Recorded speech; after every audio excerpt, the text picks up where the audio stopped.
జమ్మూ కాశ్మీర్ని భారీ వర్షాలు అతలాకుతలం చేస్తున్నాయి. ఆకస్మిక వరదలు బీభత్సం సృష్టించాయి. రాంబస్లో నాలా ఉప్పొంగి గ్రామాన్ని ముంచెత్తింది. 2 రోజులుగా భారీగా కురుస్తున్న కుండపోత కారణంగా భారీగా కొండ చర్యలు విరిగిపడుతున్నాయి. రాంబస్ జిల్లాలో దాదాపు 40 ఇళ్లు పూర్తిగా ధ్వంసమయ్యాయి. వరదలో చిక్కుకుని 5గురు మృతి చెందగా మరికొందరు మిస్సింగ్ అయ్యారు. కొన్ని చోట్ల రోడ్లు తెగిపోయాయి. దాదాపు 350 మందిని సహాయక బృందాలు రక్షించినట్లు అధికారులు పేర్కొన్నారు.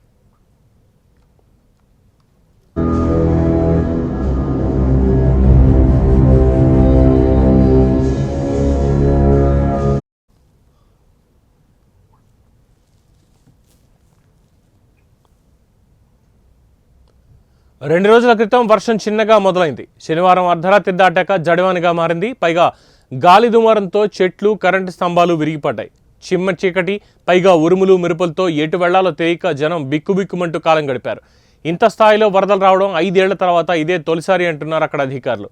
విపరీతంగా వీచిన ఈదురుగాలులు, జోరుగా కురిసిన వర్షం ప్రభావానికి చాలా చోట్ల విద్యుత్ సరఫరా నిలిచిపోవడంతో సహాయక చర్యలకు ఆటంకం కలుగుతోందని అధికారులు పేర్కొన్నారు. కొండ చర్యలు విరిగిపడడంతో ప్రధాన మార్గాల్లో రాకపోకలు నిలిచిపోయాయి. శిథిలాల కింద వాహనాలు చిక్కుకుపోయినట్లు తెలుస్తోంది. పశ్చిమాసియాలోని ప్రత్యేకమైన వాతావరణ పరిస్థితుల వల్లే జమ్మూలో భారీ వర్షాలు, తుఫాను సంభవించినట్టు వాతావరణ శాఖ తెలిపింది. 250 కిలోమీటర్ల పొడవైన ఈ జాతీయ రహదారిపై కొన్ని వందల వాహనాలు చిక్కుకుపోయాయి. శిథిలాల కింద వాహనాలు, ఇళ్లు కూరుకుపోయాయి.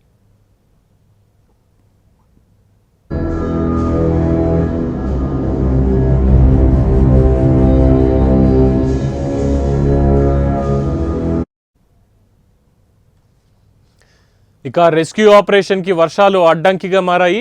కంటిన్యూగా వర్షం పడుతూనే ఉంది. వరద కూడా తగ్గడం లేదు. దీంతో సహాయక బృందాలకు ఛాలెంజ్గా మారింది. రాంబస్ జిల్లాలో పరిస్థితి దారుణంగా ఉంది. ఎక్కడ చూసినా వరదే కనిపిస్తోంది. వాగులు, వంకలు పొంగి పొర్లుతున్నాయి. కొండ చర్యలు విడిగిపడడంతో రోడ్లపై మట్టి పేరుకుపోయింది. బురదలో వాహనాలు చిక్కుకున్నాయి. ముందుకు కదలలేవు, వెనక్కి వెళ్లలేవు.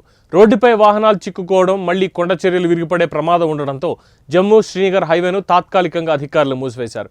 ఎడతెరిపి లేకుండా కురుస్తున్న వర్షం కారణంగా వరదలు చీనాబ్ వంతెన సమీపంలో ధరంకుండ్ గ్రామాన్ని ముంచెత్తాయని అధికారులు పేర్కొన్నారు. దీంతో ఇళ్లు, వాహనాలు కొట్టుకుపోయాయని, ఇళ్లలోని ప్రజలను సురక్షిత ప్రాంతాలకు తరలించడానికి సహాయ బృందాలు శ్రమిస్తున్నాయని తెలిపారు. దీనిపై కేంద్ర మంత్రి జితేంద్ర సింగ్ స్పందిస్తూ డిప్యూటీ కమిషనర్ బషీర్ ఉల్ హక్ చౌదరితో తాను నిరంతరం సంప్రదింపులు జరుపుతున్నానని చెప్పారు. ఆర్థిక, ఇతర సహాయాన్ని అందిస్తున్నామని కూడా అన్నారు.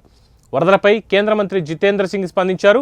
జిల్లా అధికారులతో రెగ్యులర్గా టచ్లో ఉన్నట్టుగా చెప్పారు. సహాయక చర్యలపై ఆరా తీసినట్టు తెలిపారు.